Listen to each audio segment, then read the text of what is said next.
In this episode of the Back Porch Education Podcast, Jason and Steve talk about some of their favorite Christmas songs.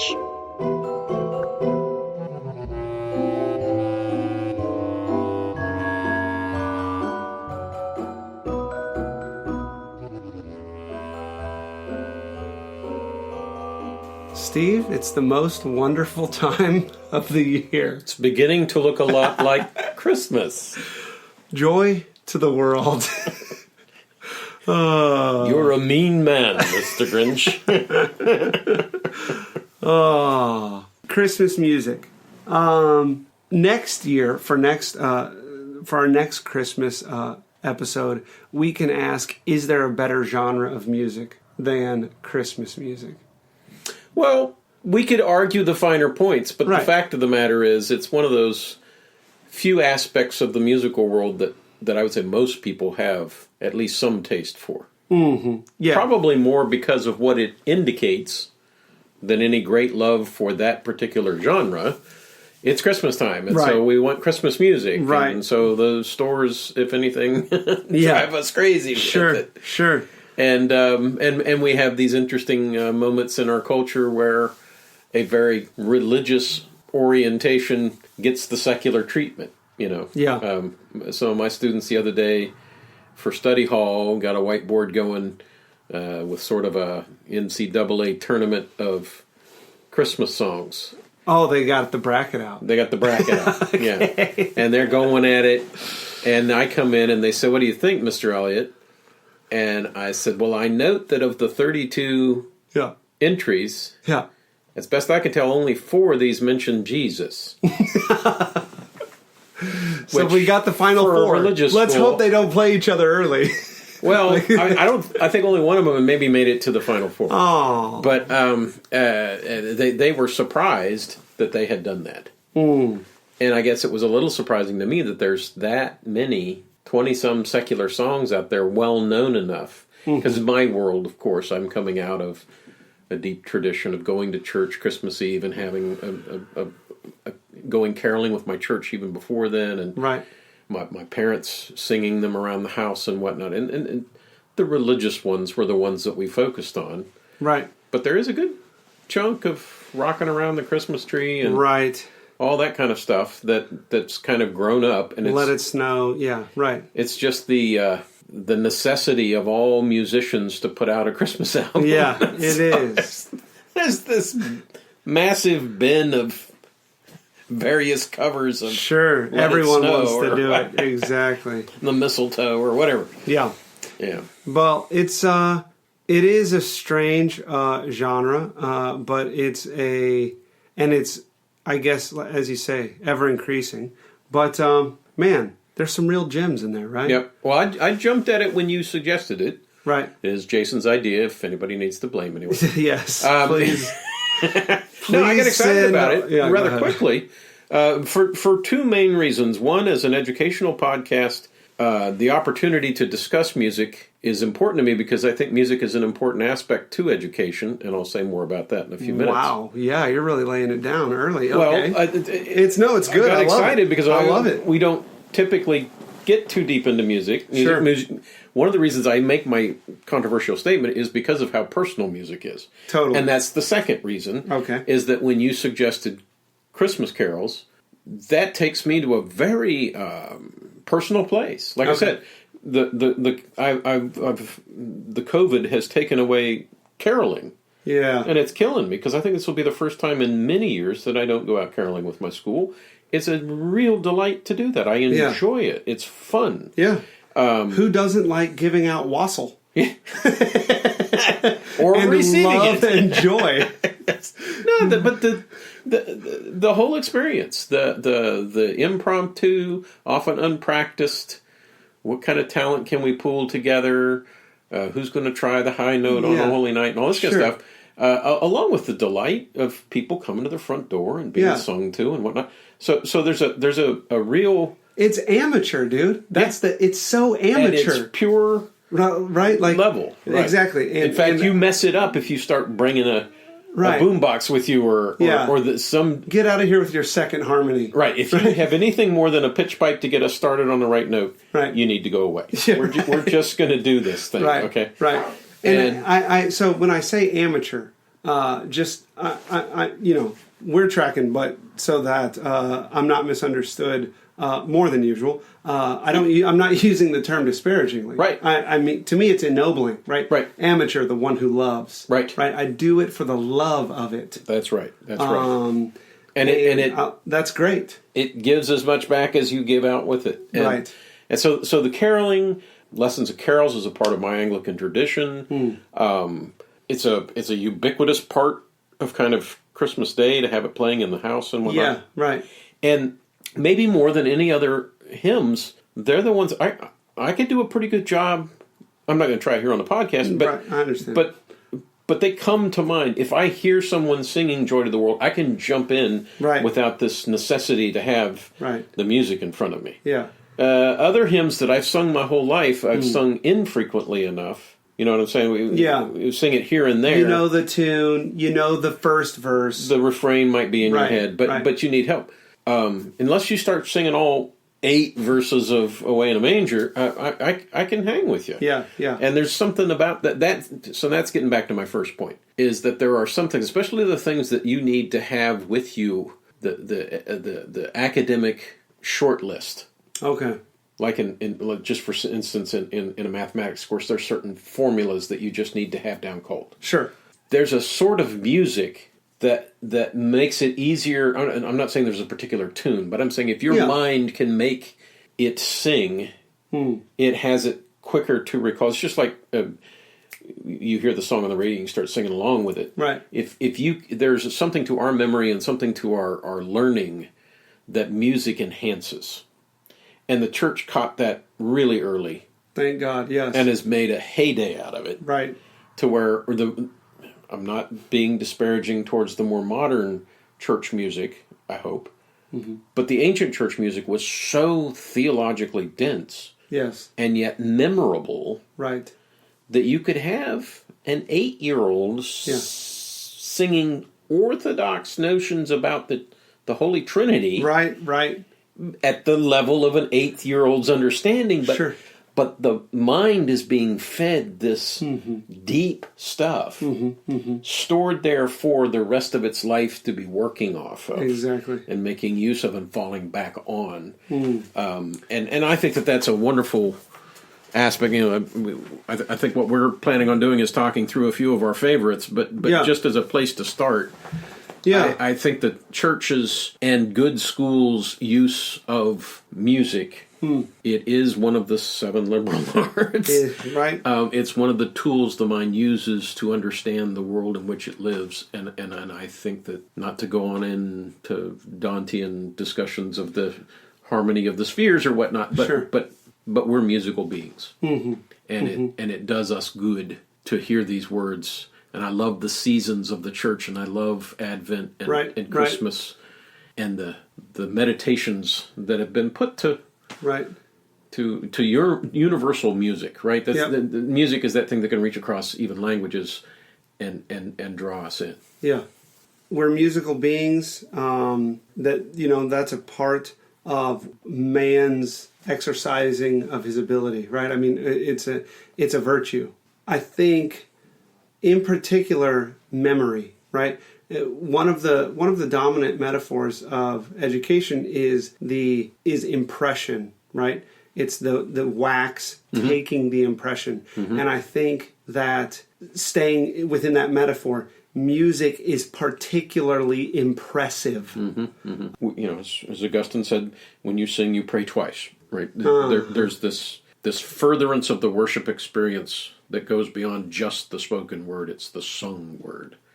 And is it's a sort of like a spiritual groaning? Is that what he's after? Or I don't know. I don't know that I know completely what he means. Okay, I just know that when he said it, I said, yeah. Sure, right.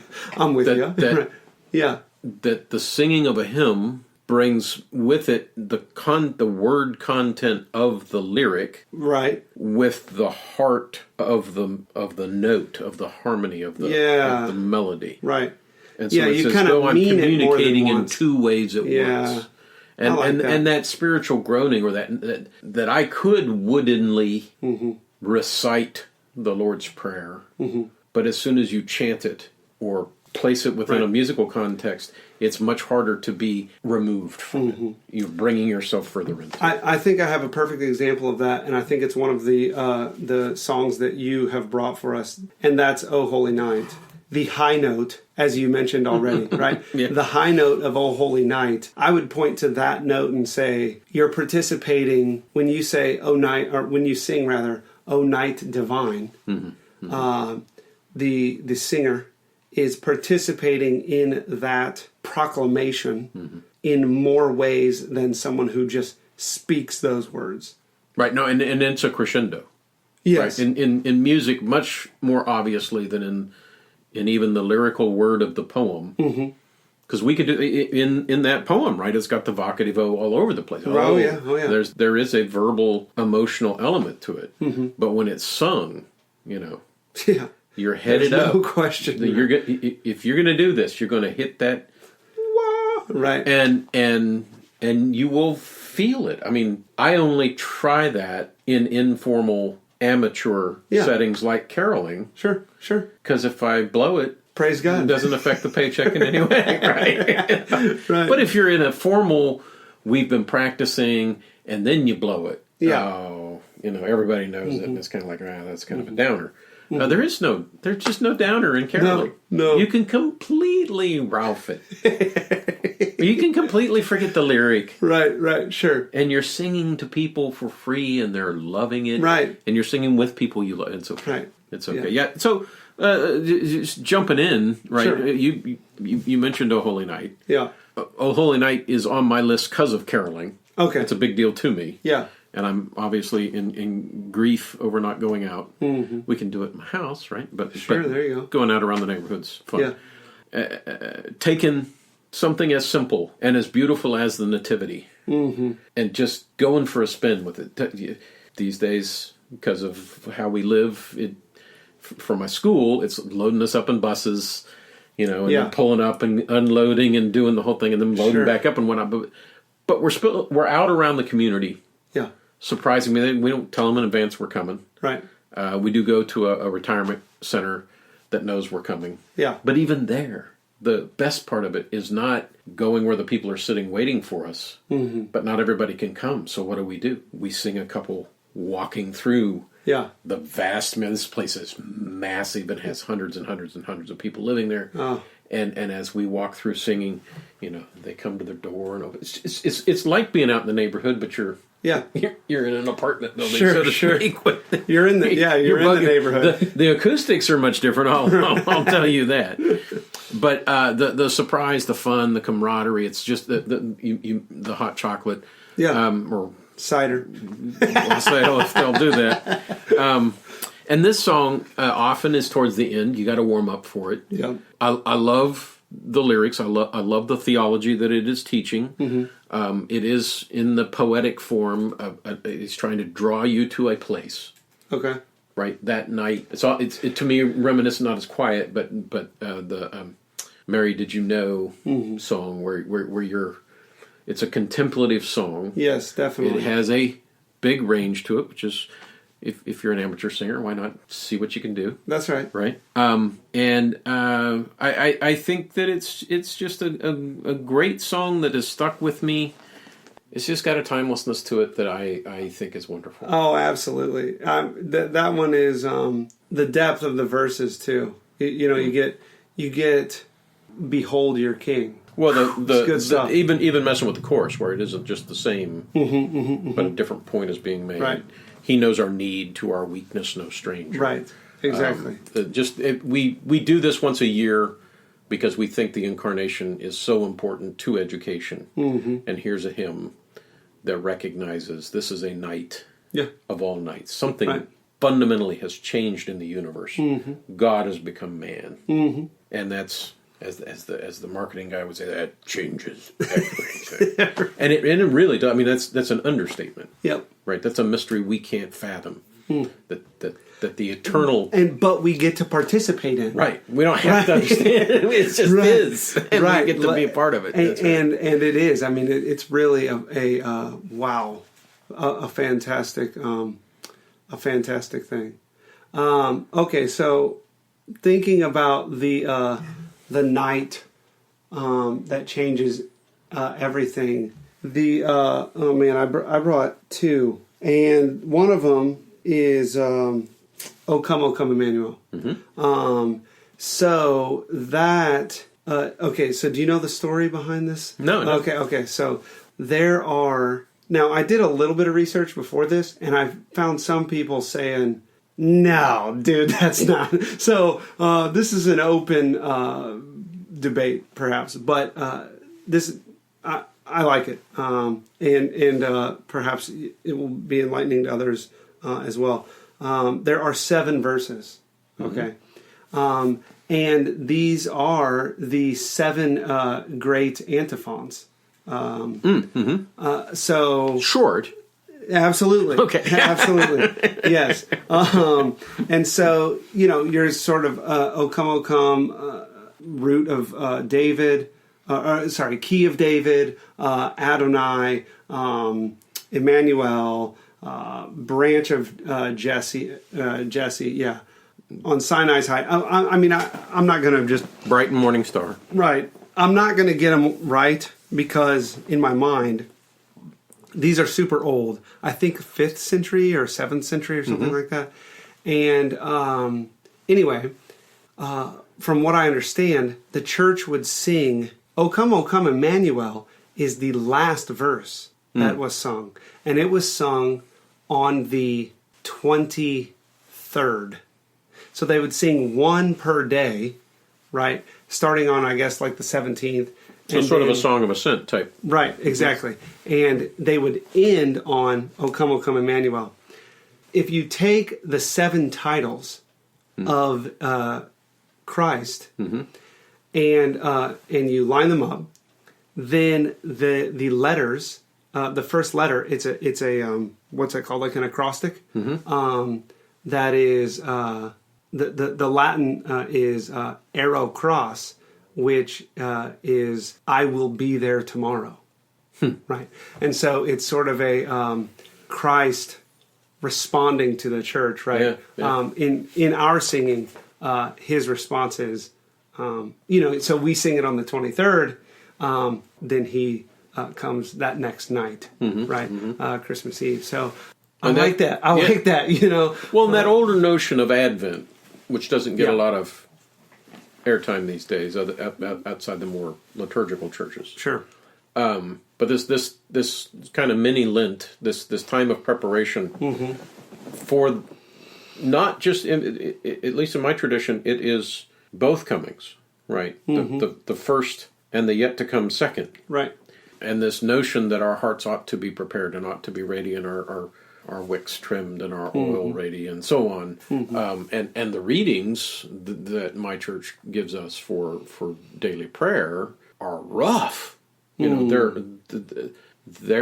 the prophets, especially the Old Testament stuff. They're the prophets saying you need to make way for him. He is coming. And I think that as much as I love to meditate on what it means that he has come, it's necessary that a part of this be a meditation, and he is to come again. Right. And it's interesting that the church celebrates a great deal. Of course, it's celebrating the historic life of Christ. Right. And his incarnation and his resurrection are the 2 big moments that we celebrate. But we don't have a day... because we don't know what day it is, for his second coming. But we have this season where we prepare our hearts to receive the Savior that has come and is coming again. Right. And I love the fact that Joy to the World could very easily be called an apocalyptic hymn. Oh, yeah. Eschatological, right? Yeah, right. Oh, dude. The 3rd verse, I mean... if we just start quoting lyrics, we're going to get ourselves in trouble here. But the 3rd verse, which everyone leaves out, because it doesn't fit Christmas, right, is absolutely marvelous. Right. I mean, it's so Well, there's an good. older Christian meditating on the meaning of Advent and putting the whole ball of wax in there. Yeah. And I think we've pulled it back to just his first coming.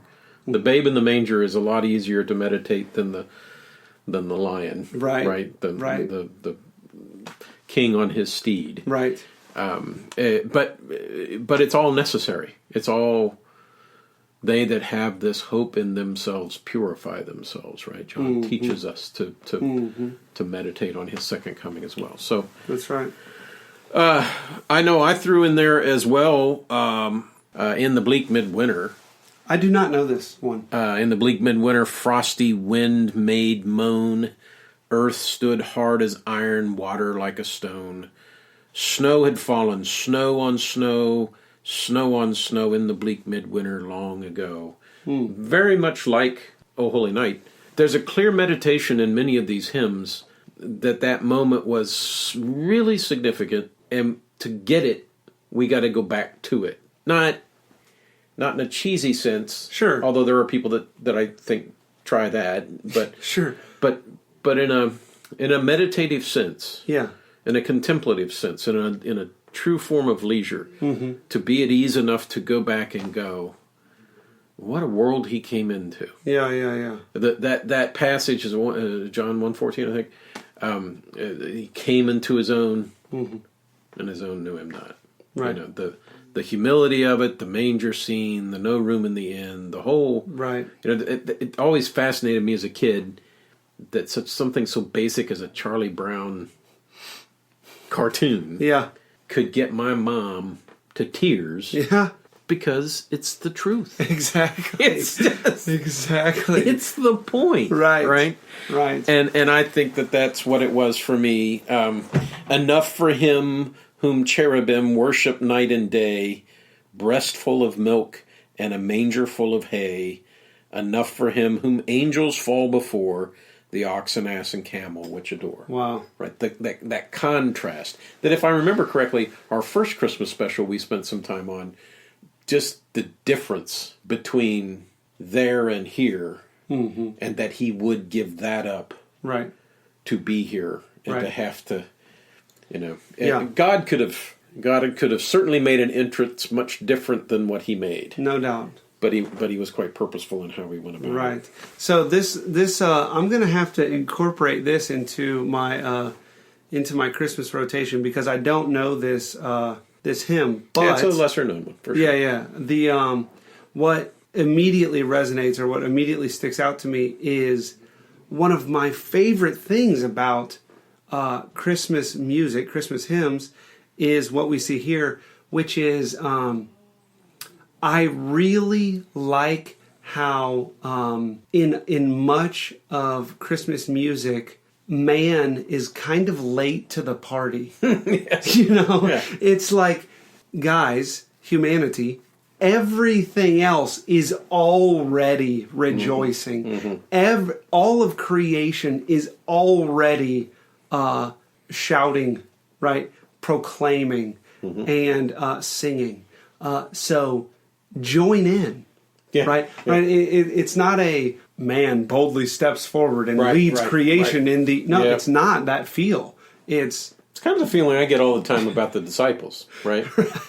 You ninnies. You know, it's so easy for me to be so hard on them. I would have been the same or worse. Sure. But you're walking around with 3 years. Right. On 3 different occasions that we know of, he says, I'm going to Jerusalem, and I'm going to die, Right. but on the 3rd day I'm going to be raised again. Right. Yeah, okay. Right. Yeah. What? You know? It's like, are you all in 7th grade? Oh, well. Yeah, I think it's a great hymn. Recommend it to you, maybe even this season, to pull it out and give it a shot. Yeah, good deal. And then you brought Yeah. the Christmas bar song. Yeah. Is it? Well, Well, I mean, it has that feel to me. I love to sing it. Someone who has, I mean, maybe you have something extra in your cider. Yeah. I don't know. No, yeah. the tune. Sure. As with gladness men of old. It is, yeah. And It's fun to sing. it is. But It's a it's lot deep. of fun. It is. And this one is, I think, there are some Christmas songs that are revelatory, right? That like it's just more about sort of letting your head spin and the beauty of it all. Mm-hmm. Those are awesome. Let's keep singing them. I think this song is perhaps more instructive. Mm-hmm. Yeah. Right? Mm-hmm. So even just the very beginning, right? As with gladness men of old did the guiding star behold, as with joy they hailed its light, leading onward beaming bright. So, most gracious Lord, may we evermore be led to thee. In that way, so then may we. Right? I like that a lot. You know, I love that sort of trajectory. Well, it's the pull of tradition. Yes. Right? Well said. As with men of old. Yep. Why do you have to forget the good stuff they've done in the past? Right. Right. They got it. Yep. Join them. Right. Walk with them. Exactly. Join in this. When the angel choirs appeared to the shepherds, they were appearing to all mankind. Mm-hmm. Mm-hmm. Not just at that moment. Right. That their words are for all of us. Mm-hmm. Right. A little peace and goodwill toward men is always appropriate. That's right. And like I said, I have fond memories of a few years ago. All the men of a school. It's the last day before Christmas. We had like a special assembly, and some people were going to sing one. But the 4 or 5 of us just all sang this song almost with no practice. Wow! I heard a recording of it later on. I was like, "How did we pull that off?" Yeah. And another one of them said, "Because we love the song." Yeah. We all knew it. Yep. And we had one of them was playing a guitar. Yeah. Kind of kept us. Right. That helps, right? Oh yeah. Oh, yeah. But I just love that song. Glad you brought it with us. Yep. And then oh little town of Bethlehem. This is pure. It's. I mean, if I've got to be a critic, it's okay. Okay. But it's the associations I have with it, which brings me back to my point earlier about the educational aspect of this. The stuff that has been stuck in my head by experience, by liturgy, by doing, by it's just, I can't get it out. Right. Right. It's what I tell my students when I put them through catechism. I'm not going to test you on it. I'm not going to grade you on it. I don't need to. Yeah. I am sticking something in your head that you can't get out with a drill. You're just going to deal with the fact that for the next however many years God gives you on this earth, you're going to have the poem Dante put over the gate to hell ringing in your head. Abandon all hope, ye who enter. Right, that's right. And so I had that puts a great deal of import in what's selected to be put to music. If you realize that that's going to stick with them, that you're careful about what it is that you put in their heads. But I just think the church hit a home run when even those who are outside the church know a lot of these songs. Right. Oh, little town of Bethlehem. You hear it in the stores. You hear it. Sure. It's funny to even at times be struck by the irony of it. That this is playing in this context with this going on, and I don't think they really have thought through what the like in the Mall of America, right? Or something, right? It's in thy dark street shineth the everlasting light. Yeah. I think that's so great that it's almost like a hidden code. Yeah, that is out in plain sight. Right? It's not really hidden. God's just stuck His gospel in people's minds, and it's there. It would take a lot of work. Yeah. To in true Stalinist fashion get that all wiped completely out of the memory of our society. It would take a lot of work, and he couldn't do it to his own. Yeah. Right. That's right. Yeah. I don't know. I mean, this one for me is I guess I would say one of the first hymns that I kind of knew the first verse, and liked it or whatever. But when I was a teenager and I started to kind of think more carefully, not a great deal more carefully, but just a little bit more carefully, and I started realizing, oh wait, there's more than one verse to this stuff. Mm-hmm. And I remember, working through this and realizing, wow, they're packing a lot into these songs. And like you said, I mean, these three verses are not the most theologically dense lines that we have as a church.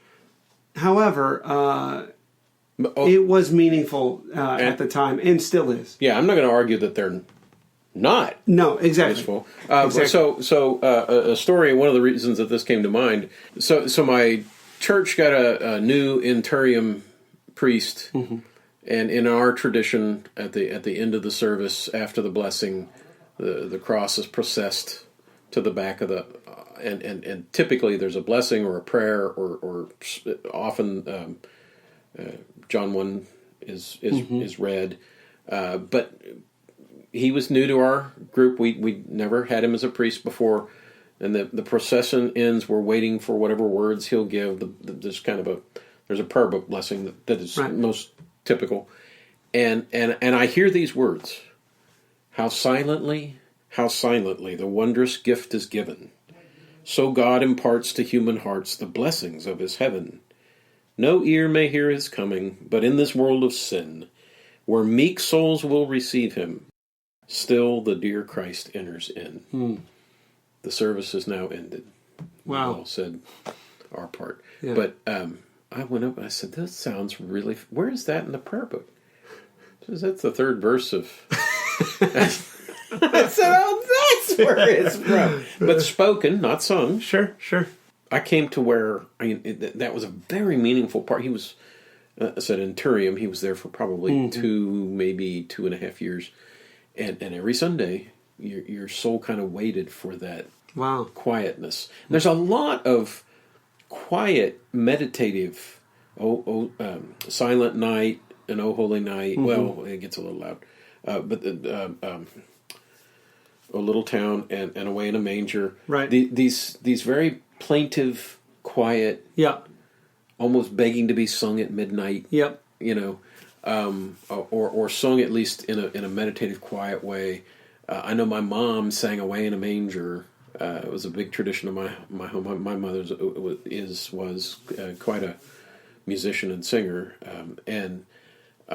so she would sing to me at night, probably up until I was 12, 13. Yeah, it was just that thing. Sure. But every Christmas time, the month of December, every year of my life up through that point, was there's plenty of other songs she chose from, but December was Away in a Manger. And it was occasionally she'd pull out the song she wooed my dad with. Wow. When my dad first started dating her, he came to visit her, and she happened to be singing the special in church on Christmas Eve. Wow. And he heard her sing the spiritual, Sweet Little Jesus Boy. Whoa. And she sang it well enough for him to come back. She didn't. So every once in a while, I think often it was when he's standing in the door, she'd break into that. Yeah. But that's the baggage that comes with song. We know that there's almost every couple has their song. Sure.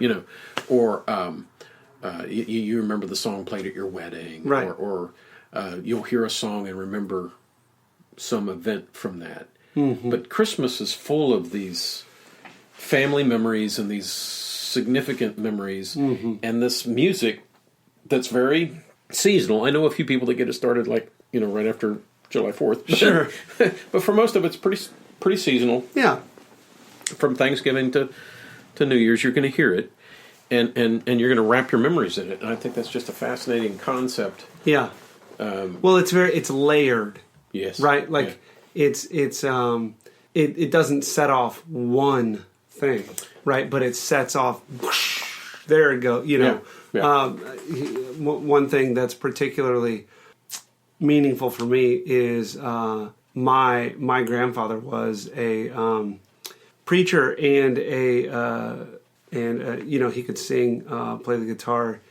He played the steel guitar actually for a long time, but he played the guitar, and so we would always gather together, him, and kids and grandkids, and sing on Christmas Eve.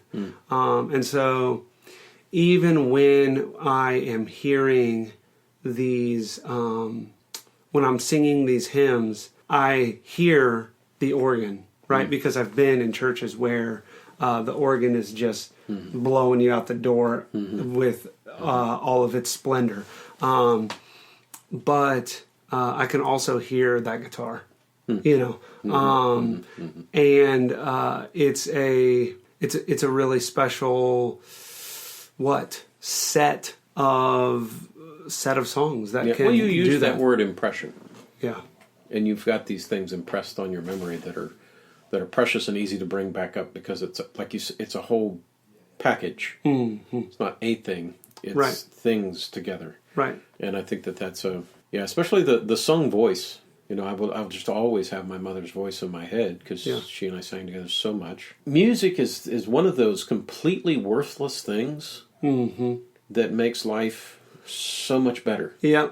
Right, and I know there are musicians who make a living off of it and all that. That's wonderful. Great. But even what they're doing is providing this completely useless thing that we would never want to be without. Right. That's right. It's amazing. God kind of It's not for life, it's what you live for. That's right. That's right. That's right. It's not useful in the sense of utilitarian. Yeah. It's amazingly powerful in what it is. It makes us want it. It doesn't offer itself as a thing that I'll make you rich if you have me. Right. Thing. Right. Well, I think we could keep going, but there's a few more songs we could cover. Right. But man, how do you pin a bow on this? I don't know. I guess I would say, listener, reflect deeply, sing heartily. One of the cool things is that we know probably more than anything else we've talked about on the podcast. We've made connections to whomever might be listening today because we share this. Yeah. Right? Right. They know the Christmas music. They do. They're probably going, why? Yeah. But sure. but it's fun to share it. And a common culture is a wonderful thing. Indeed. Go enjoy it.